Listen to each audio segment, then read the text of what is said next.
Please give a warm welcome to Ann Rossiter.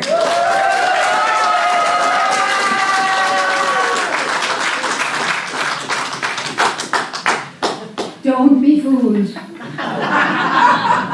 I'm shaking in my shoes here.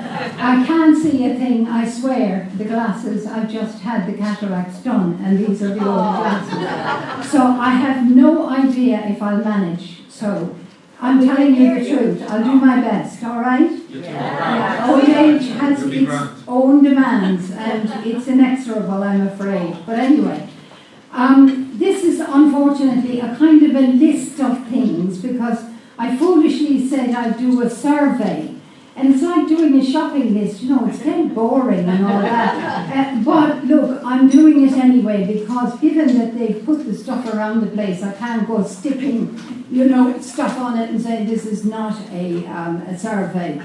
It's whatever else. Anyway, my concern is that we tell our stories. I've always been battering on about that, and I know I upset some people, but it's not deliberate, believe you me. I am really keen, as I'm on the way out myself. I'm now gone 80, so I'm dead keen to whatever we have to say, we say it and be done with it. And I'm not having a funeral, so you're not invited. Right? Yeah. But you can have it ease up after.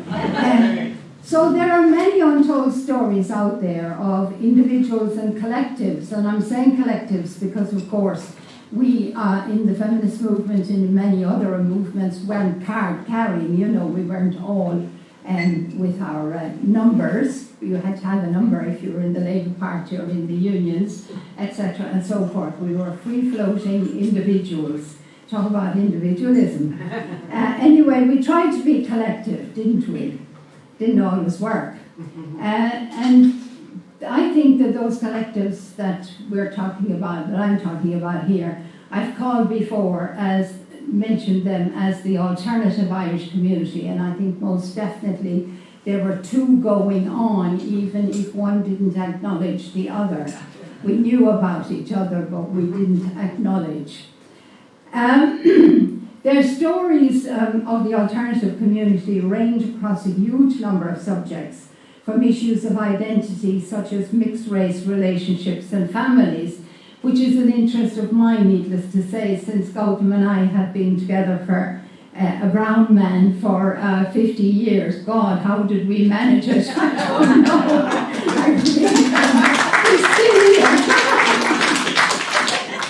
Anyway, and of course to alternative political movements, such as the small collection I'm surveying tonight, which focuses on Irish feminism, its people, its constituents, and its actions, so much hidden from history.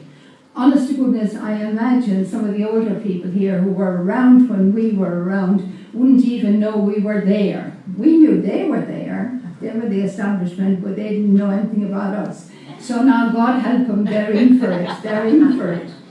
So there are various moves afoot, I know that, to collect these stories, and I work with Howl, the history of women's liberation, which isn't an Irish outfit, but I make sure some Irish things go in there for posterity.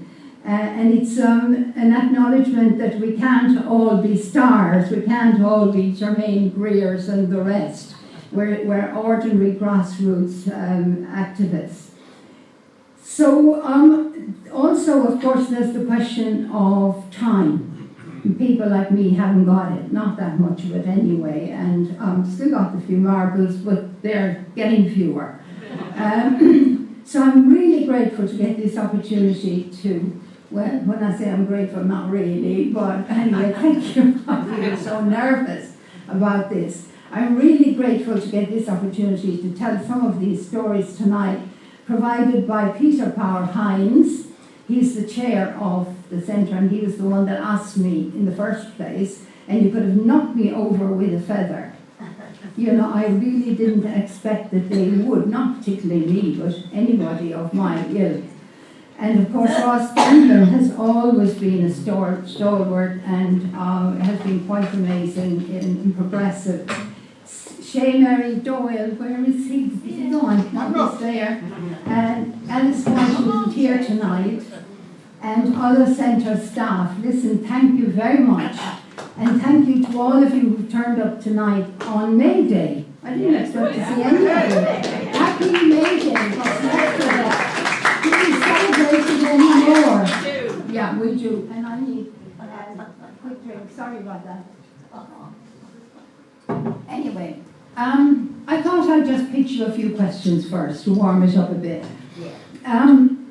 I wondered if you knew that Irish women, London Irish women, and I think you know what I'm talking about tonight, London Irish women, played a part in the Battle of Cable Street on October the 4th, 1936, when the leader of the British Union of Fascists, Oswald Mosley, Anglo-Irish, by the way, and his thousands of black shirts attempted to clear the East End of Jews.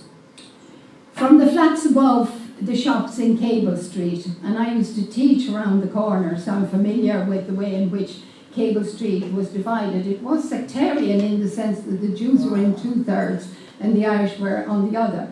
But the Jewish families had taken in the Irish children with the great lockout of 13, and they were starving, and that was never forgotten. So that even there may well have been enmity, because you know when I was going to school, the catechism said that Christ was killed by the Jews, and I'm sure, you know, I still remember the cover of it, a red cover of this little catechism. And I said to my father, who were the Jews? And he said, I don't know. So anyway, it was like that for us, and so that all these basic tensions and everything else would be there, but the Irish didn't forget. So anyway, from the flats above the shops in Cable Street, the women in particular pelted the police who were trying to move back the barricades that the locals had put up, including Irish and Jews, put up, and the police were trying to clear the streets. And you'll see pictures of them. And guess what? They were pelting them with rotten vegetables and fruit, easy to get because, of course, there were markets there on the street. But the London Irish women emptied on them the contents of their chamber pots, which they had saved for the occasion. So I can imagine things were very right, yeah? And so I have to say this much, being, you know, a bit more elevated, employing piss pots, not so much as weapons of war, but as our mass destruction, but as a weapon of justice, so to speak.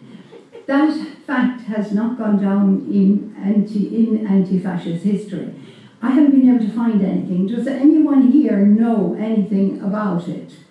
No. I've read it a couple of times, and it must be true, because I can well imagine that's what they do. It would be what I would do. Yeah, and so anyway. But a feel-good one as well, another one, I guess that now everyone here knows that the 1,400 match girls, many of them from Irish immigrant families who went on strike at the Bryanton May factory at Bow in London's East End in the summer of 1888. I'm sure you've all heard of them by now. It took a lot, you know, to get them on the map, even. Yeah, I remember writing something for Spare Rib years and years and years ago, because we saw Mary Lennon, it was Marion, I think, who had collected the strike list, and you could see the names, that there were so many of them, most of them were of Irish families. So this was the summer of 1888. What wasn't known then, until quite recently, was that the strikers engineered and sustained their strike, and it was not Annie Besant, who's always accorded the accolade, the eminent Fabian journalist who did report on it and on them.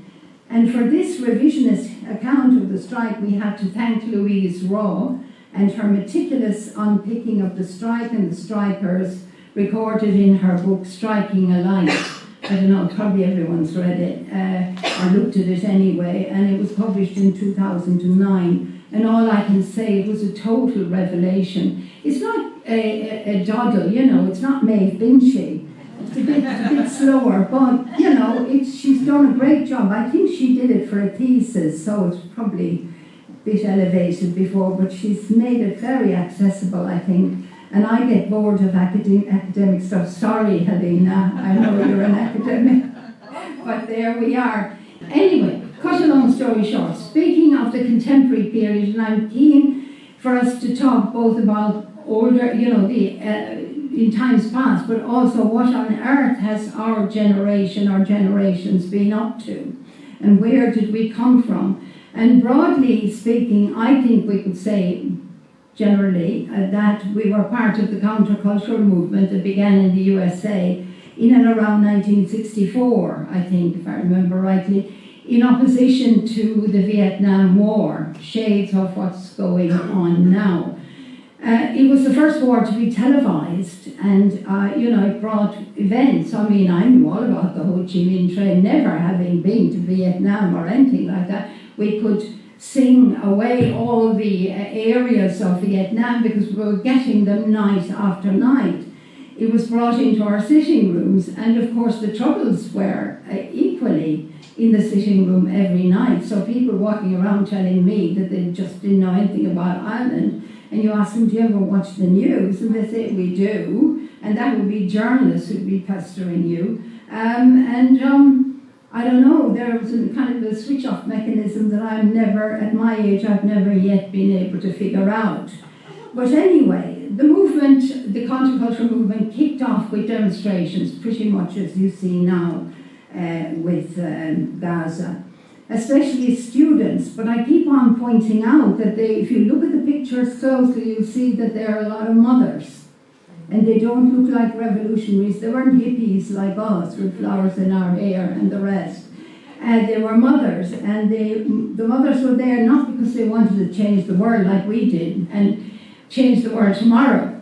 They didn't want to do that. They weren't interested. They just wanted to stop the war and have their sons delivered to them back on their own native soil, usually in body bags. What's new? So this countercultural anti-war movement grew into a broad social justice movement. And I think it was there that we came in, you know, we began to participate because it attracted women after their rights, black people after their rights. In America, the Chicanos also had a big showing in it. And of course, the working class. And in France, that was particularly true. Factories were closed down. As you know, when de Gaulle fled, he went to Belgium, terrified, you know, for a man who was sitting here in London saying he was going to lead France against the Nazis. You begin to wonder. Anyway, it doesn't show him in a very nice light. Anyway, it spread like wildfire, and I was in France, but I'd left by the time I was 68, but I went back several times to look. And of course, the French being the French, they injected all these intellectual philosophies into the movement.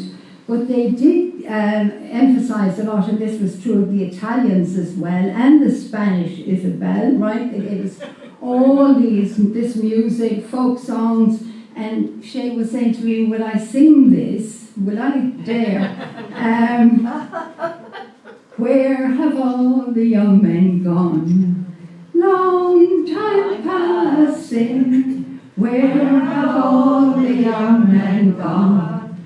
Long time ago. Gone, everyone. Long time ago. All I can say,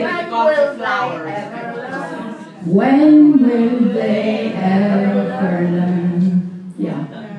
So I was looking at that the other night and thinking to myself, oh God, where are we going? Yeah, and so we got an awful lot of graffiti. I remember the Italians being amazing at that. And slogans, hippie slogans like make love not war, if you had the time. And feminist slogans like the personal is political. I always felt that that was a bit of a misnomer, but there. The sisterhood is global, except it wasn't always, I have to say. But there you go. We had ideals, at least. So anyway, us coming away from all of that, we're not coming away from it, but focusing in on London Irish women. we were women of the counterculture, and we were all sorts. There's this view that people like us were all university educated, that we had doctor before our name, you know, we could write books, you know, no problem, and all this kind of stuff, and that we were a rarefied type, and that we had no relevance whatsoever for working women. Well, that wasn't true. They were tippies, and I'm looking at Marion here. Marion, yes, you worked on the buses, right? Community workers, yes, I know about your past there.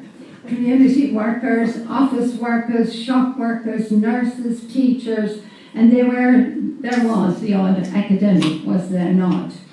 We were a very strange mishmash of Irish life, and somehow or another we coalesced with, you know, seduced by all these ideas in the hope of a better world after having, I was born in 43, and that was the just coming out of the war, not yet.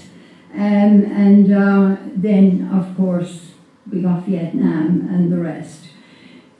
While some may have left Ireland, this mishmash of Irish life, for social reasons, you know, you had marital separation, there wasn't divorce then in Ireland, domestic violence, and many came for an abortion and decided to stay. I remember that quite well.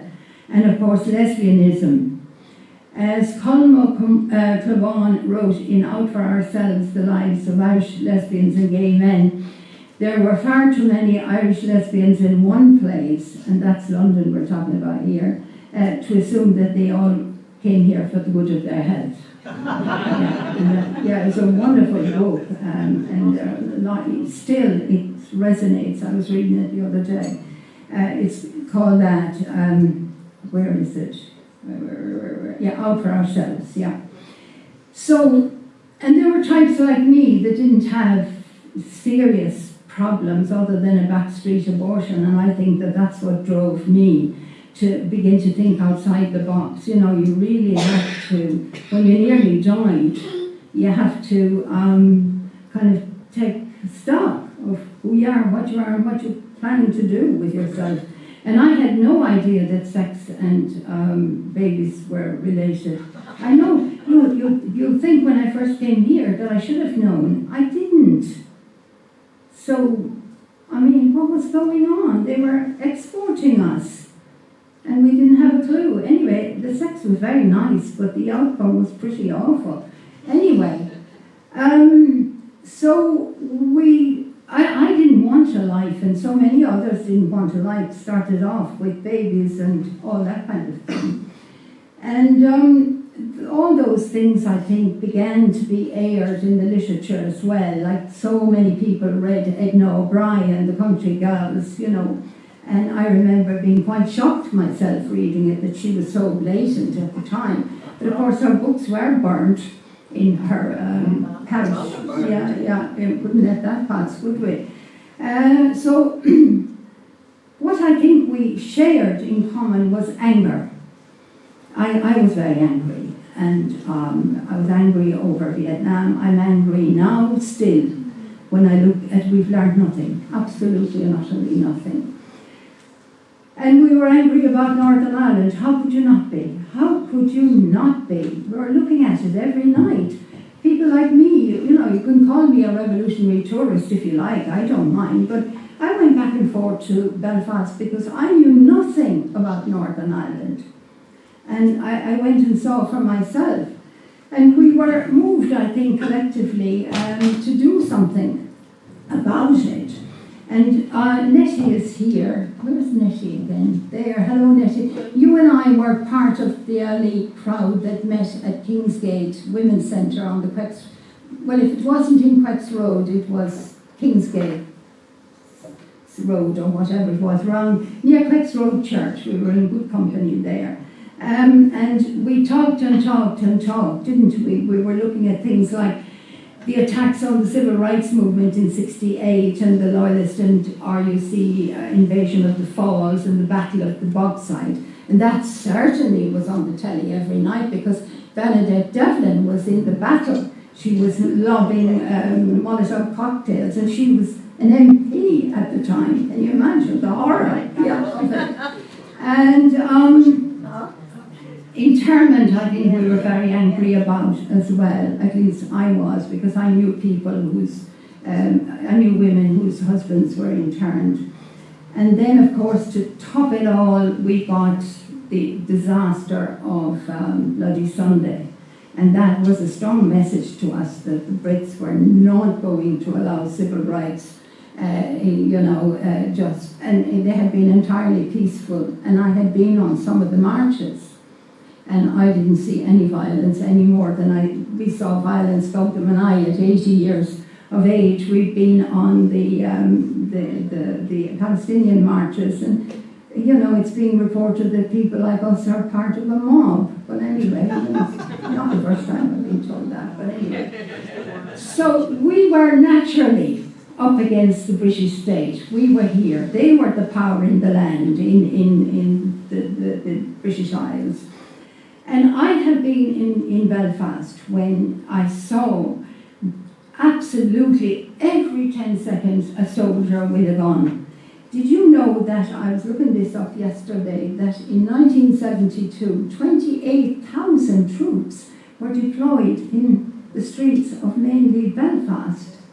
I mean, come on. It's just unbelievable. And these were regular soldiers. And in all, there were, I don't know, I thought I got the numbers. Yes, I did. 1,441 UK armed forces died in the whole operation over the 38-year stint of Operation Banner, as it was called. So it was, talk about, they used this fancy word called disproportionate. Well, you can use it. Anyway, we'll be here all night if I don't get on. The first thing we got involved with, Nettie, was the Women in Ireland Collective. After all the deliberations that we had at the centre, the Kingsgate Centre, which wasn't an Irish centre as such, it was a women's centre, there were all sorts coming there. And of all classes as well, I have to say, and there were women on the run from Northern Ireland whose homes had been burnt out. That was a common feature of that period as well. And they'd come because they had a sister in London or whatever, and they were sleeping on the floor in their flats or whatever. So our first transgressive act was in the Women in Ireland Collective, which was from 73 to 74. It lasted only a year. There we stood, all forlorn in the rain, against the backlog of the forbidding Victorian edifice that was Brixton Prison, a high-security men's prison. The women were put there because they were seen as high-security risk, and there wasn't a women's prison in South London. Its mighty walls festooned with barbed wire and the perimeter monitored by prison security personnel and their dogs. Now, I got on with dogs better than people, and I was brought up with dogs, and I thought I knew dogs, but not those dogs. I can tell you, they were attack dogs, and they were very serious. And while I can't remember if we got permission to have a sympathy hunger strike there or not, I wouldn't be surprised if we didn't. We just rolled on. But they just treated us like, I don't know, people who shouldn't be there, but they weren't going to go to the trouble of getting rid of us. They probably would have to call the cops in. Anyway, we were there at this small collection of women. I think there were about 6 or 7 of us, thereabouts, from the Women in Ireland Collective on this sympathy hunger strike from Friday the 8th to Sunday the 10th of February 1974. Aiming to highlight, especially in the British women's liberation movement, the whole business of Irish women, Northern Irish women's lives in all this maelstrom. We were very keen not to have women represented as victims, but they were having a very hard time because, of course, the British Army was heavily focused in on searching for arms in people's houses and turning the houses upside down, and during internment it was really, really difficult. So anyway, but here were 2 women on hunger strike who were being force-fed. And we attempted, dare we do it, but we did. We linked the force-feeding of the Price sisters with the suffragettes. Now, that was seen as a crime of the most terrible proportions that we should do that. We didn't know when we did it. It was all a learning exercise. We were young, we didn't know. So anyway, the women were having terrible difficulties with their mouths.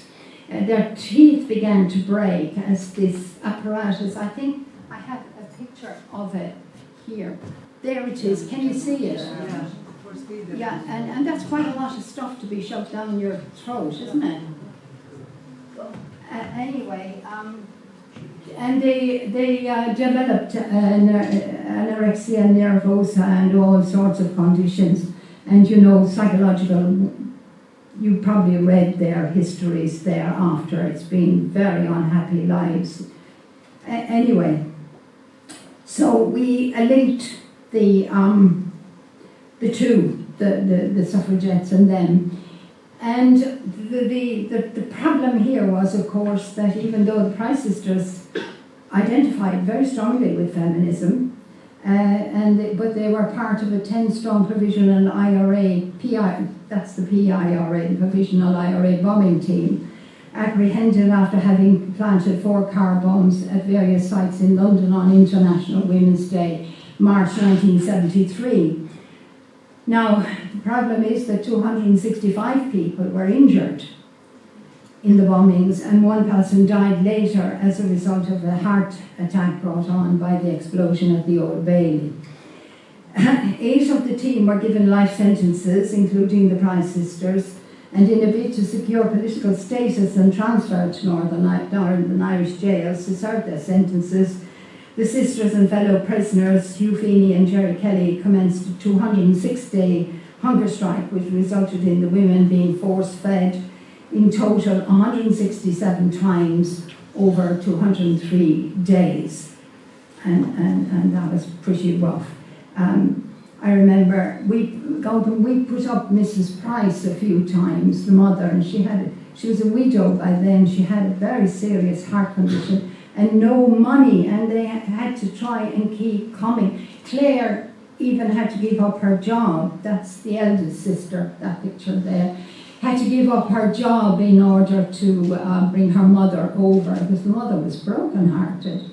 And anyway, they wanted to serve their sentences in Northern Ireland, as British soldiers were allowed to do if they were convicted of murder in Northern Ireland. That would involve political status as well, but of course the Brits weren't for moving over that. So anyway, on our arrival at the prison on Friday evening, on the 8th, it was really pouring. It's like as if you wrote away for it. It was pouring. I remember trying to lie down at night in the water, my ears filled up with water. And began our protest by waving our banners defiantly at cars and pedestrians in the rush hour traffic flowing up and down Brixton Hill. We shouted, stupidly, the top of our voices, stop force feeding, grant political status, transfer the Price Sisters to Armagh Jail. That was the women's jail in Northern Ireland. And once in situ, and I mean sitting in a puddle at the side of the wall, trying to get away from the dogs, we focused our efforts on the publicity front. We'd done a lot of publicity beforehand, but got very little response. And using the nearby red telephone kiosk that we had found existed earlier, it housed a payphone, the red box, with a loud bell audible from our spot close to the prison wall that offered shelter from the wind, if not the rain. Now, there were the days before the mobile phone, but Lord above, we managed. We had lots of pennies. I think it was 5 pence that went in, yeah. So anyway, after having spent a sleepless night in the rain and with a weather eye on the security guards and their dogs, and worrying about being lifted was the term about being arrested at the time, we received visits from a few journalists and photographers, mainly asking the usual stupid questions. And we went through the by then standard process that we adopted of not getting annoyed, but going through the whole history of of British imperialism in Ireland. And so we gave them a background on imperialism, colonialism, settler colonisation in the guise of the plantation of Ulster until they were absolutely I don't know, they just wanted to run away. The Active Union, I remember explaining that in partition, the suppression of the civil rights movement, Bloody Sunday. In truth, they didn't understand any of it, and we knew very well they wouldn't understand it. They wouldn't want to understand it.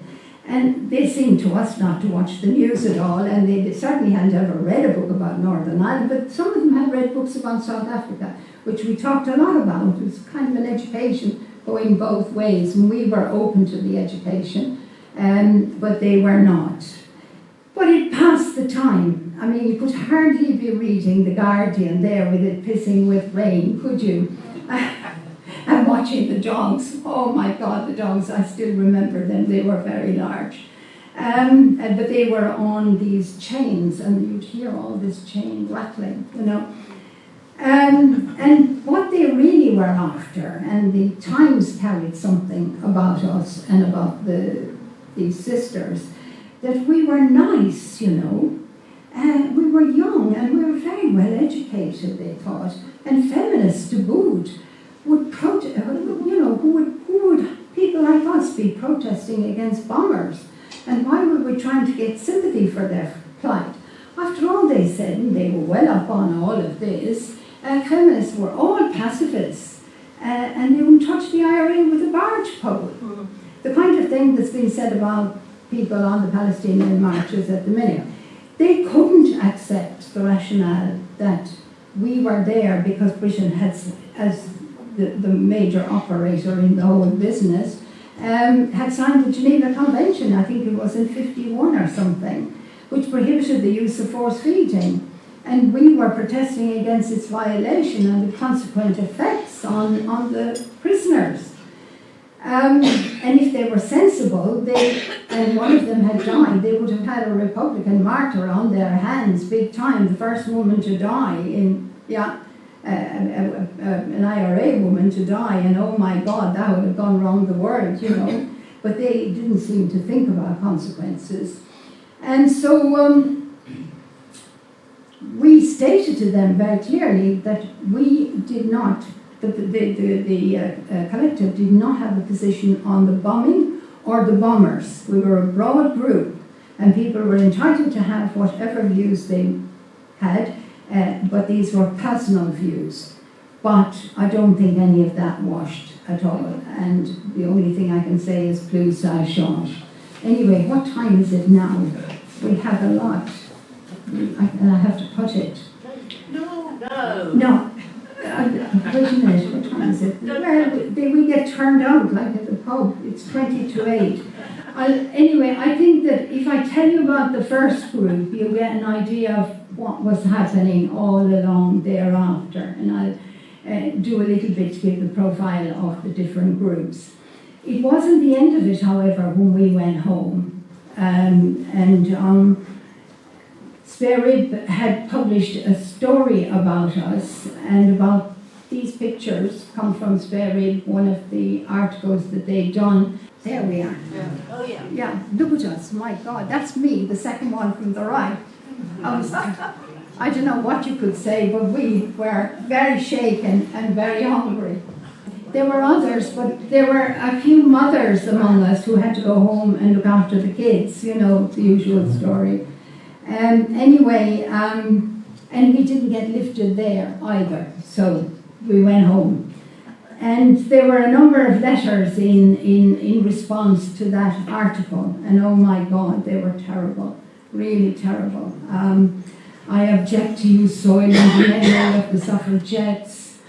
What distinguishes the suffragettes from people like the Price sisters is the fact that in setting fire to buildings and breaking windows, they went round in groups to see whether the buildings were empty of both people and animals. An hour had been given by the IRA in advance to the Times. But sure, the security services here knew they were all coming, long ever before they came. They were watching them coming in on the flight at 8 o'clock from Belfast. So, who knows? History will tell it when I'm dead anyway. Another one, I'm writing in the capacity of an average woman in the street who is very hazy as to just what's going on in Ireland and why impartial reports are impossible to obtain. Well, okay, people were angry and they had every right to be. And we dared go and protest about the treatment of prisoners when they didn't care about how the local population here was being treated, the usual thing. But anyway, it's history now, can't do anything. As I was very surprised, Mary actually was very supportive and wrote a very supportive piece about us, which probably enraged people even further.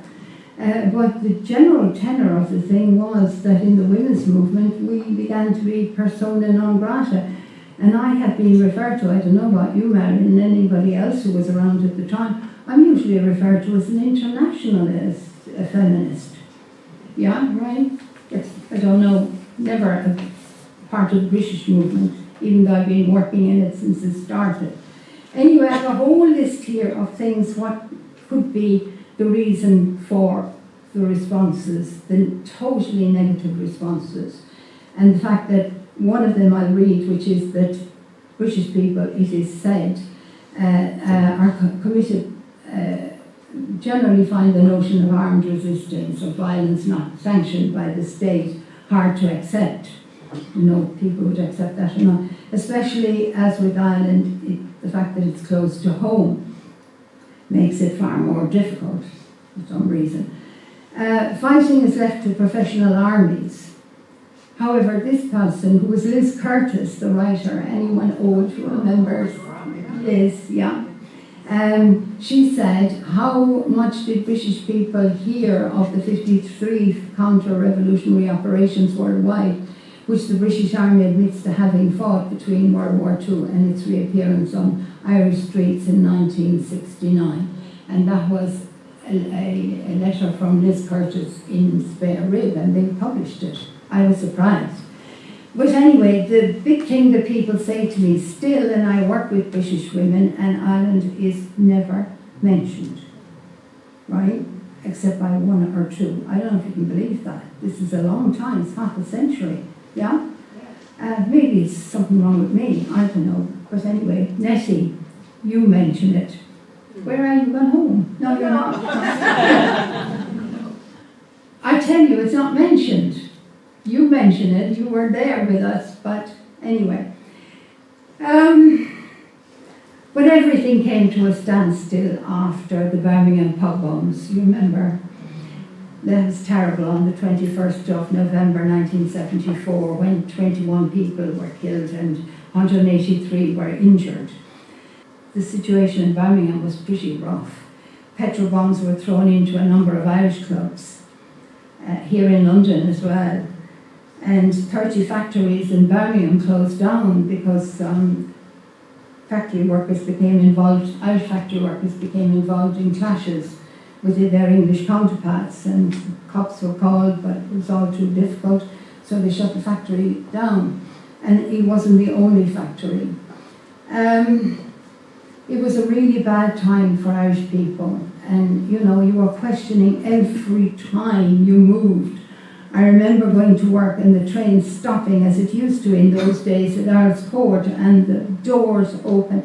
And you know how it is at 8 o'clock in the morning, people keep on coming in and there's no space.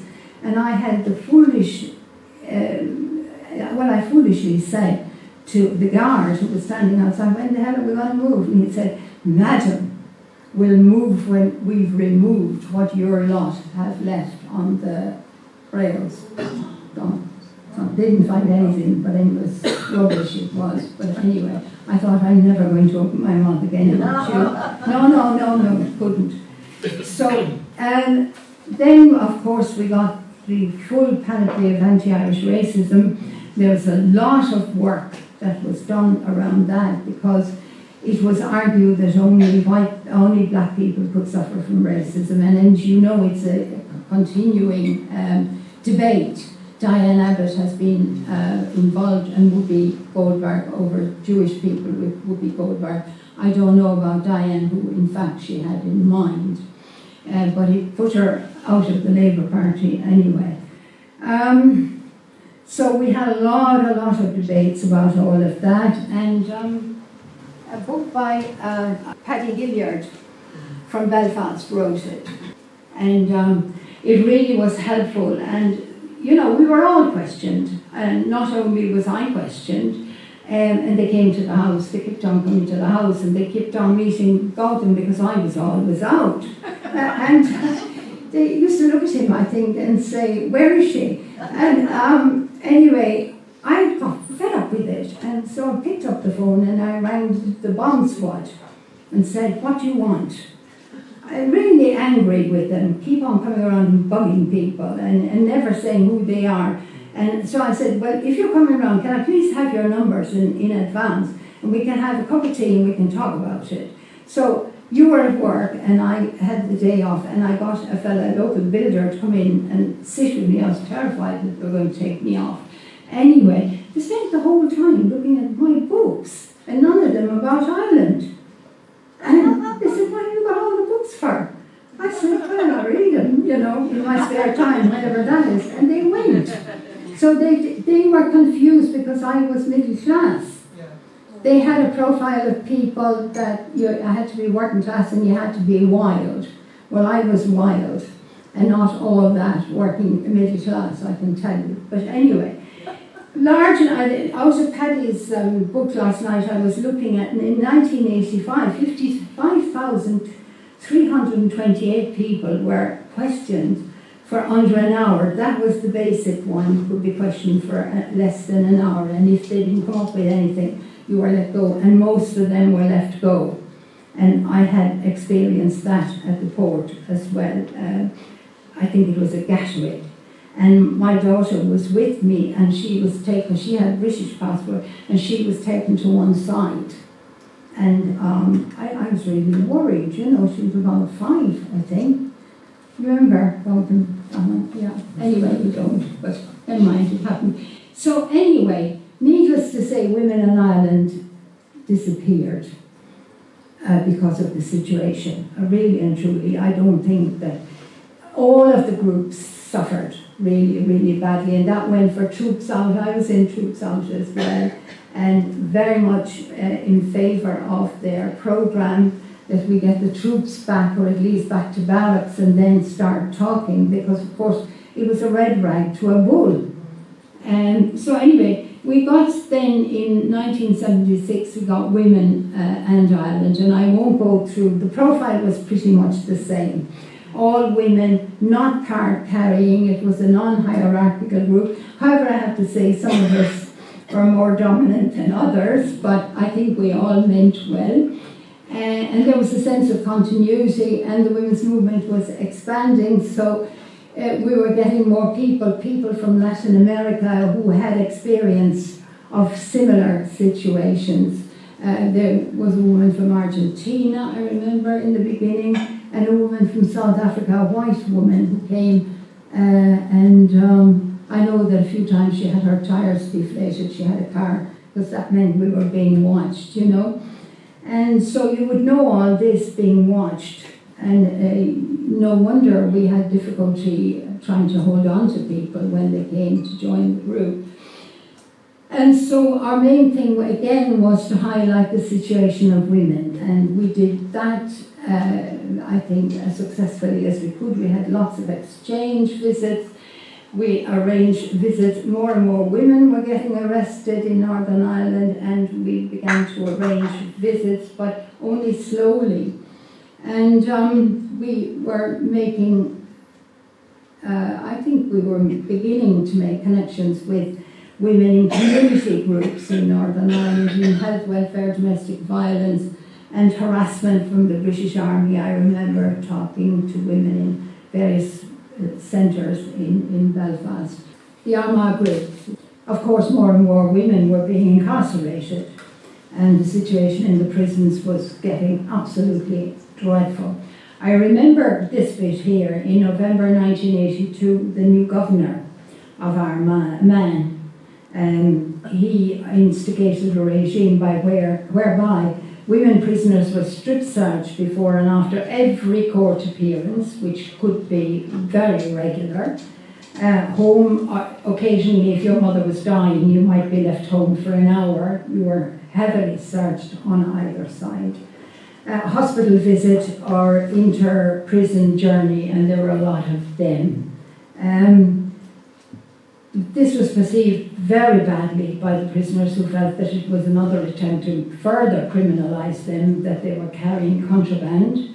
What they were carrying, of course, were the comms, you know, the pieces of toilet paper that they had, with the thinnest of toilet paper, didn't really do anything for you.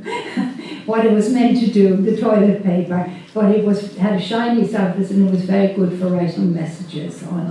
So they secreted those in their various apertures, and that they were being searched for as well. So they felt that they were being harassed sexually, and this of course opened up all sorts of possibilities for us, and I won't go into the huge amount of things that were done, other than to say that the women of course responded by especially to male warders who were either present when women were being strip searched, and particularly when they were menstruating, or the idea of being stripped at all, of course. And there was one terrible assault when warders were said to be looking for army uniforms. That's IRA uniforms, black beret and the skirt and a few bits and pieces.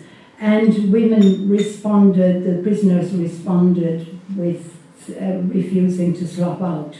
And that was the beginning of the dirty protest, which I'm sure you've all heard of, when women smeared their effluent on the walls, and that included the menstrual blood. And they threw their sanitary pads in the corridors. They refused completely, and it was absolutely terrible. I mean, can you imagine? Some of us had got to know women in the odd visit that we would get. You wouldn't want to take away a visit from the family because they were rationed. But if you got in to see someone, or you were writing to them or whatever, it became very absolutely terrible. And of course there were divisions not only here over women and the war in Ireland, there were divisions in the Republic as well, and very serious divisions in Northern Ireland. So you were into a very complicated situation with those who were angry insisting that Armagh was not a feminist issue. And it became a cause célèbre, you know, went into the papers, Nell McCafferty, the journalist, what did she say? Something like, who says Armagh is not a feminist issue? I can't remember. It was very pithy if anybody remembers it. The problem, of course, was that menstruation as a marker of sexual difference did immediately indicate that it was a women's issue, and by definition as well as a feminist issue. And the presence of menstrual blood on the walls of Armagh jail was a powerful indication of sexualized violence. And so that was very tough, that debate, you know. Anyway, the politics of women's bodies. And coming on to that now, I'm going to leave this. I know it's a rush job, but look, you can later on look at all sorts of stuff if you're interested in the subject. Yes, indeed, the politics of women's bodies has been firmly embedded in the socio-political landscape, north and south, and here, of Irish women here as well, over the last 100 years or so. We're talking here about the woman as a, what's the word, Helena, you're good at all this, the embodiment of the nation, embodiment of, not the state, but the nation. I'm sure they have the state as a male, and the nation as a fantastical idea, they have that as a woman. And so it's been part of the culture, this whole body thing, right throughout the whole amazing, it's the body. And it's, as we know in Ireland, the body and the flesh is has been the greatest sin. I remember it being told that we can't touch ourselves or anything like that, but it didn't say why, but they did. However, I was amazed to find that in 1980, Sarah Strong's mother, Ethne, who was an amazing poet, had written a long poem, a narrative poem. Has Ethne gone? Sarah gone? She has. She's got to go to Reigate. She wrote this long poem called Flesh, and it's quite extraordinary. It's going through the flailing of the flesh in various ways, because we were flailing it, metaphorically speaking. And I just thought, would you mind if I just read this, because I think it says everything to me. I should do the cover of it. Wait a minute. No, not that way, this way. There it is. 1980 it was published. I mean, I hadn't heard of her at all. So angrily confused was she before this foe. From the first, voices of authority had forbidden, deny flesh, mortify, abnegate. Voices had wrought fear. Remember hell, remember Mary, the Immaculate, conceived without sin. Remember that flesh was sin. The old voices sounded always unrelentingly in her life. Do not indulge, punish, crucify self. And the new from the pulpit now, the priest frenzied out his loathing vituperation, I don't know if that's vituperation or vituperation, of the flesh, convulsed him near seizure. I remember, not so much the local priest, the parish priest, but we used to get these missionaries who went on. I mean, really and truly, do people remember them? Yes. Oh my God, I mean, I just took them literally. Well, we had no television, limited reading matter, whatever. And when they went on at a rate, and then you had to go to confession afterwards, and you had to try and figure out, what am I going to tell him? I don't know what he's talking about, but he's expecting stuff. Anyway, that should always be something. I started making it up.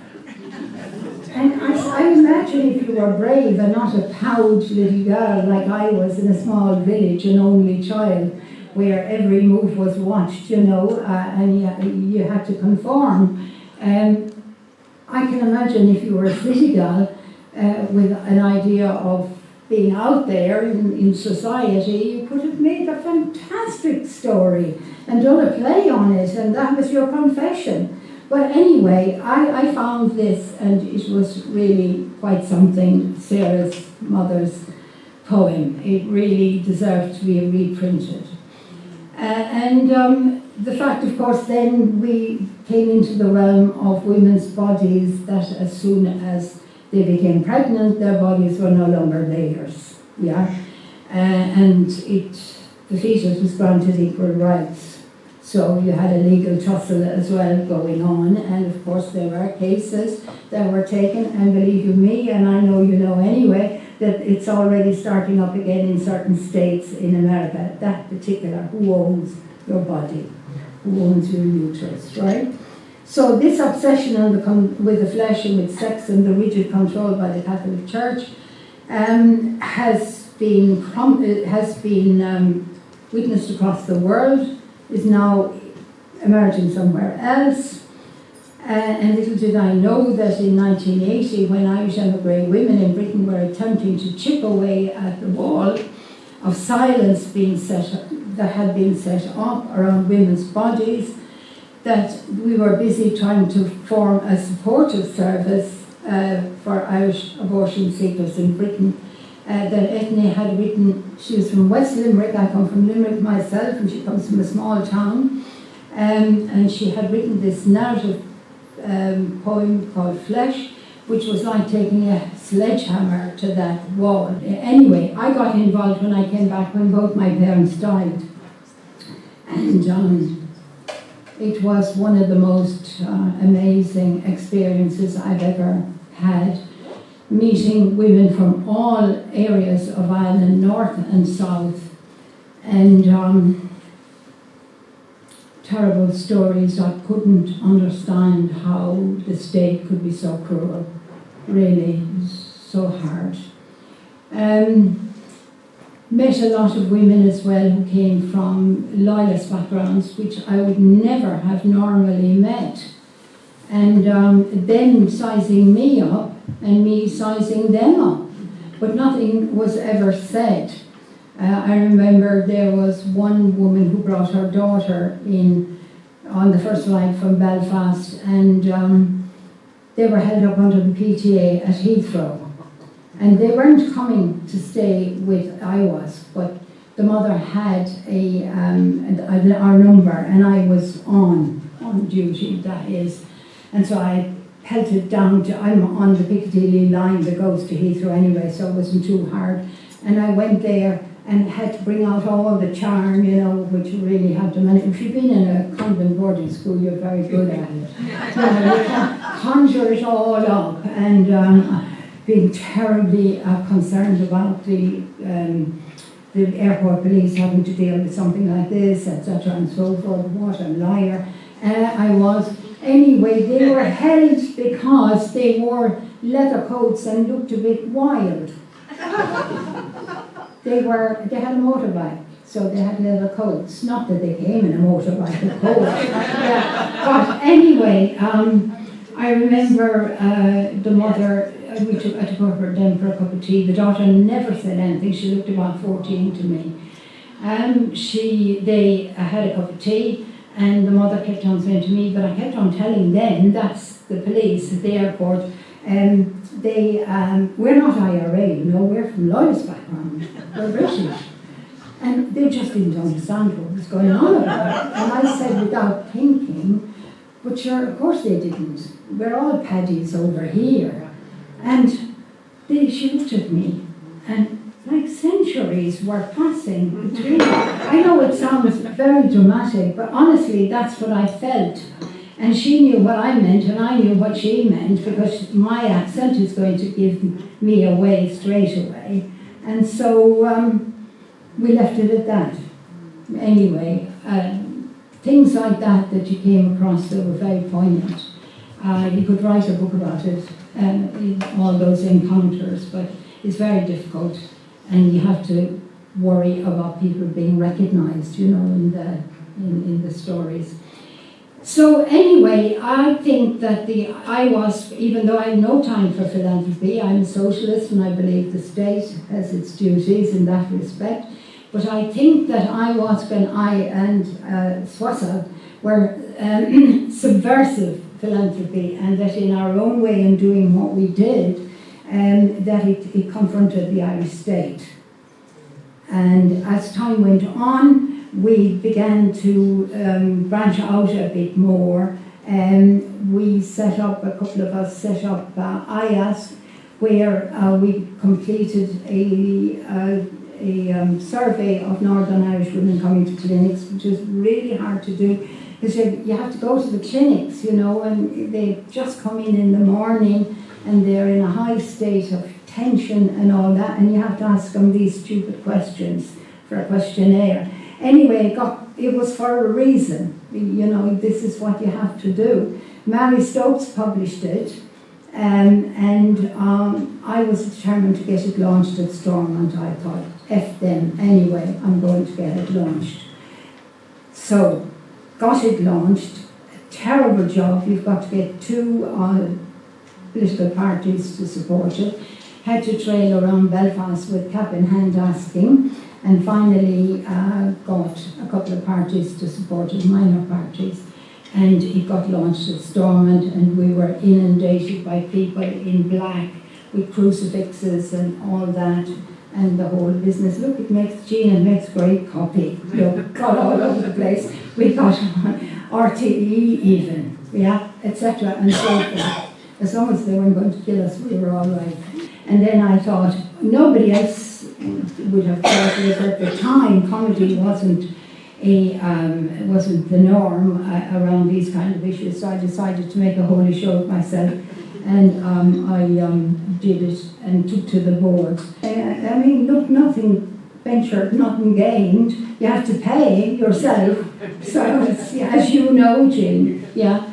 And so, did that, but it was really difficult trying to put this one-woman show together because you were in the business of blaming mothers and all this for the situation. Every young girl or woman, in many ways, well, even older women, said to me at our kitchen table something like, I could never tell my mother what's going on. I could never ring her. And you begin to think, Irish mothers, what on earth are they doing?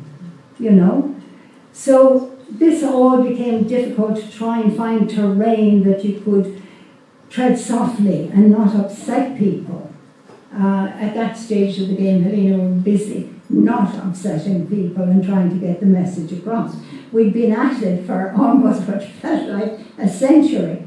But then anyway, the wind began to change, and with all this new technology and mobile phones, my God, and Twitter and Zitter and the rest of it, I think well away, Facebook and everything.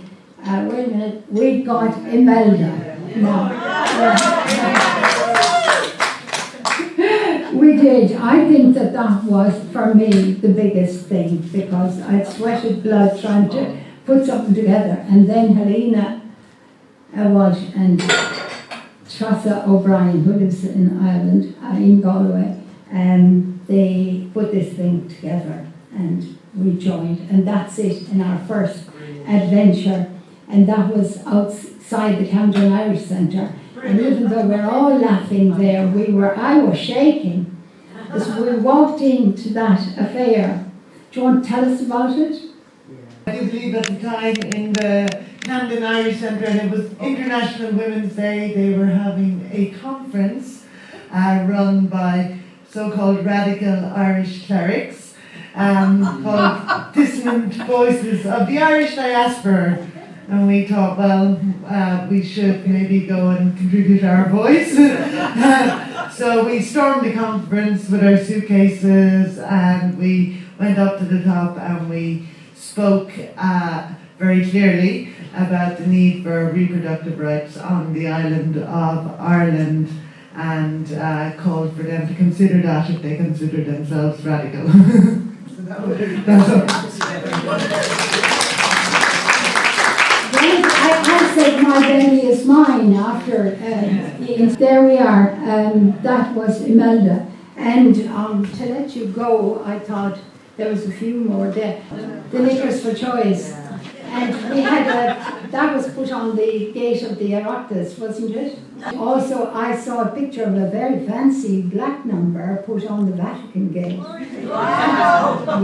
Yes, with a message on it, pinned, right? And the last one then to say goodbye, we cleaned up the Irish Embassy. Yes.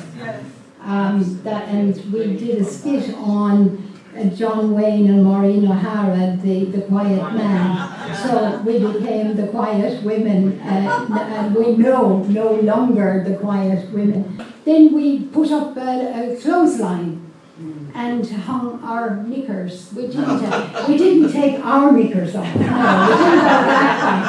I think I bought a load at Tesco, and we put them up, and we left them there. And the only person who appeared was some fellow who looked as if he might be a cleaner, and nobody ever bothered to come out. So I don't know if that means you've arrived or you haven't.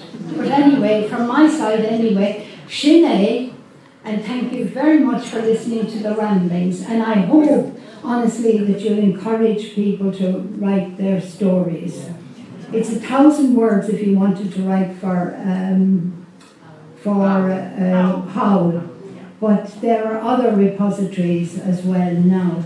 I'm trying to get stuff in the Museum of, what do they call it again? The Museum of Immigration in Ireland. It has a name. Epic. What? Epic. Yeah. Okay, well that's all I have to say anyway. All the best.